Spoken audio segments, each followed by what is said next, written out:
Sa bawat halalan sa Pilipinas, lagit laging may kwento ng daya, suhol at paninira.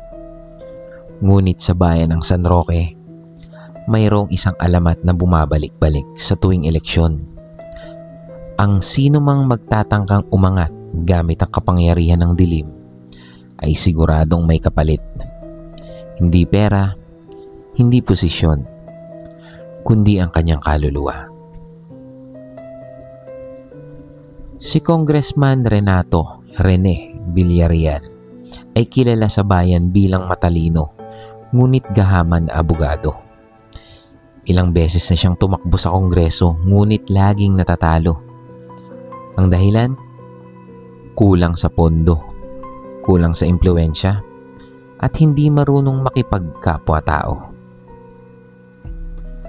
Ngunit bago magsimula ang kampanya para sa bagong termino, isang gabi ng Pebrero, habang nag-iisa siya sa opisina, may kumatok sa kanyang pinto. Isang lalaking nakabarong, matangkad, payat at may matang tila nagsisilabasan ng apoy. Congressman, o mas tamang tawaging gustong maging congressman, biro ng lalaki, sabay ngisi. Ako ang magbibigay ng lahat ng kailangan mo para manalo. Kapalit lamang ay isang bagay na matagal mo nang ginagamit, ang kaluluwa mo. Tumawa ng malakas si Rene. Hindi siya relihiyoso.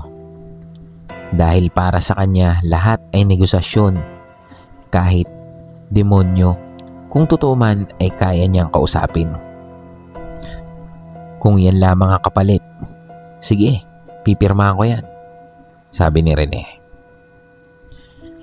At sa harap niya, lumitaw ang isang dokumentong parang gawa sa balat ng tao. Pumirma siya gamit ang sariling dugo.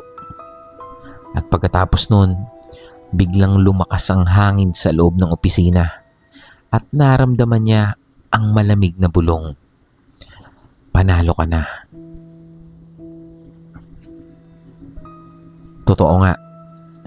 Sa kampanya, bigla siyang nagkaroon ng walang katapusang pondo. Lahat ng barangay may tarpaulin niya. Lahat ng bahay may libreng groceries. Lahat ng kalsada may tarangkahang may pangalan niya. May mga leader barangay na biglang kumampi sa kanya. Mysteriously, ang mga kalaban niyang politiko ay biglang nagkakasakit, nadadamay sa iskandalo, o kaya'y nahuhuli sa mga pekeng kaso. Ang lahat ay nagkakagulo maliban kay Rene na tuloy-tuloy sa pangangampanya. Dumating ang eleksyon. Sa mismong araw, halos lahat ng makina ng bilangan ay pumabor sa kanya.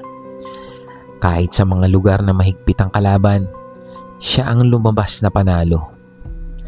Nagtaka ang iba, pero wala nang nagawa. Siya ang bagong congressman ng San Roque. At mula noon, parang demonyo rin ang siyang naghari. Naging hari si Rene sa Kongreso. Ang unang proyekto, mga ghost project, tulay na hindi itinayo, kalsadang hindi tinapos, eskwelahang walang pader. Lahat ng pondo ay pinapunta sa bulsa niya at ng mga kaalyado. Nagpatayo siya ng malaking mansyon, bumili ng mga mamahaling sasakyan at nagkaroon ng maraming kabit na tinutustusan mula sa kaban ng bayan. Pero habang tumatagal, dumarami rin ang mga bulong, mga mamamayang nawalan ng tirahan dahil sa pekeng proyekto. Mga guro at estudyanteng iniiwan sa sirang paaralan, mga magsasakang ninanakawan ng ayuda. At sa bawat gabi, habang nag-iisa si Rene sa mansyon, may naririnig siyang mga boses. Nasaan ang mga pangako mo? Bakit mo kami pinabayaan? Hindi ba't dugo namin ang puhunan mo? Akala niya ay mga alitap-tap lang o hampas ng hangin, pero hindi. unti-unting dumadami ang mga anino sa paligid ng kanyang mansyon. Mga anyo ng mga taong namatay sa kahirapan at kawalan ng hustisyang siya mismo ang may sala. 3 taon nang lumipas. Papalapit na ang susunod na eleksyon. Lalong lumakas ang ambisyon ni Rene. Nais niyang maging senador. Ngunit isang gabi, muling dumating ang lalaking matangkad na may matang apoy. "Congressman, oras na." "Anong oras na?" sagot ni Rene. "Oras na ng pagbabayad. 3 taon na ang lumipas, ang kontrata'y malinaw. Kaluluwa mo, kapalit ng panalo." Nagpumiglas si Rene. Ngunit ngumisi lamang ang demonyo. "Kapangyarihan mong galing sa akin? Hindi ba't lahat ng yaman mo'y mula sa dugong binuhos ko sa bayan?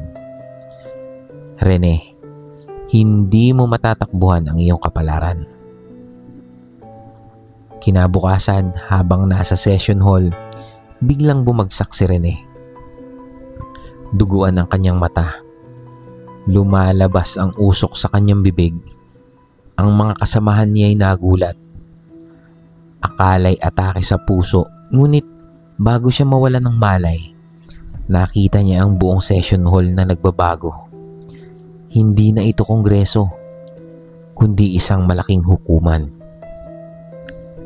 Sa paligid niya ay libu-libong kaluluwa ng mga namamayang ninakawan at pinabayaan niya. Nakasabit sila. Duguan, nanginginig, ngunit lahat nakatingin sa kanya. "Pagbabayaran mo," sabay-sabay nilang wika. Dinala siya ng demonyo sa isang lugar na kahawig ng kongreso. Ngunit apoy ang nakapaligid. Puno na mga dating politiko, mga tiwaling alkalde, senador, kongresista.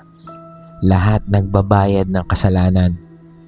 May mga nakaupo, ngunit nilalamon ng apoy.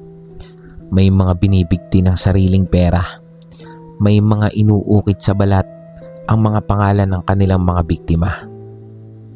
Dito kakabilang ang Congressman Rene. Bulong ng demonyo. "Ngunit paano ang pamilya ko? Paano ang aking mga anak?" Ngumiti ito. "Sila'y mabubuhay sa yaman mong ninakaw, ngunit walang kapayapaan. At sa bawat halalan, isa sa kanila'y susunod sa yapak mo, hanggang ang buong lahi nyo'y maging alipin ko." At tuluyan na siyang nilamon ng apoy, kasabay ng mga iyak ng bayan na kanyang pinabayaan.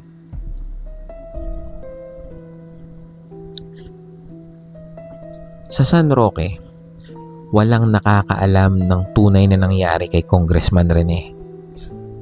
Ang sabi, atake raw sa puso. Ang sabi naman ng iba, nadamay sa sariling kasakiman.